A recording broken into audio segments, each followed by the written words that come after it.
Alright, today I'm going to solve one of the exercises in the online course Systematic Program Design Part 2. So I put up the link for the online course up on our Facebook page. So you'll see it here. Once you've registered on edX and enrolled in the course, it should show up on your dashboard like this. When you click View Course, it will display all the course materials, including information about the course, the videos itself up here in courseware, but we're going to come up to problem bank. We're going to try to solve one of the exercises that they put up here.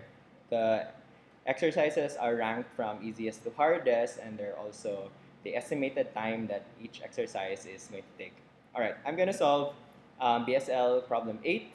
Write an expression to produce the background image of Canadian flag. So download the starter file, and that contains the description of the problem. So also install Dr. Racket. I also put up a link for the editing environment on our Facebook page. All right, so here we go. The problem is we need to write write a program that write an expression to produce the background of the Canadian flag. Looks like this. It looks like two rectangles, red rectangles, surrounding a white square rectangle. I think that's how I'm going to read that. The proportion is 1 2, and the bandwidths are in the ratio 1 to 1. All right, let's see. Okay, so I know I'm working with images, so I need to import the module for images. So I also have opened the textbook to the course, How to Design Programs, second edition. I also put a link to that on our Facebook page, so you can find it there.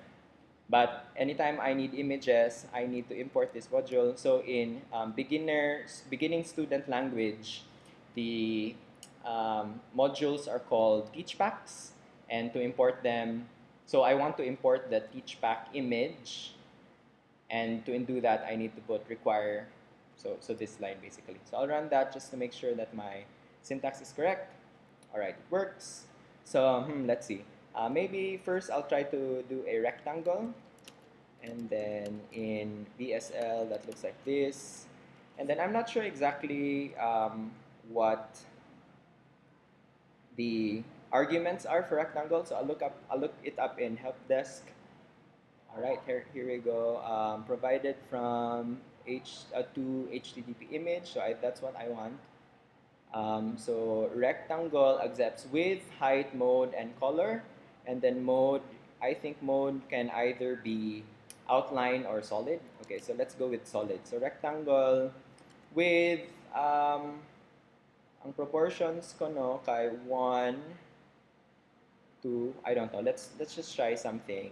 So let's say width of 10, and then a height of I don't know, say 20. And then ang mode kay, let's fix that to solid. Sakto, solid. And then the color, we'll say red. Okay? And then let's just run this to see if we're on the right track. Oh, close enough. 10, 20. Maybe we can double our values para dako-dako siya. Let's say 100, 200. Oop, too big. Let's back up. Say 50, 100. Try that. Okay, yeah, I'm happy with that. So I'll need two of these. I guess what I want to do is to define um, a constant, and in BSL there are no variables, so everything are either functions or constants. So let me find out how to define a constant down here. Tara. So it looks something like this: define and then constant name on yung expression that you want for the constant. So maybe we'll say this, define, let's say red bar, and then we'll put in the definition for a rectangle.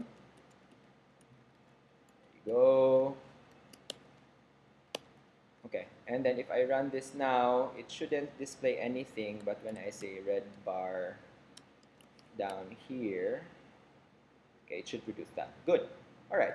So let's go to the white square in the middle. So that looks like a rectangle as well. So let's say rectangle. Now it should be a square, so both the sides should be equal. So let's go with 100, 100, and then let's say solid white. Okay, let's run that to see if we're on the right track. Oh, looks good. There it is. Anya ang ato ang also let's make a function a constant as well for our white square. So let's say white square.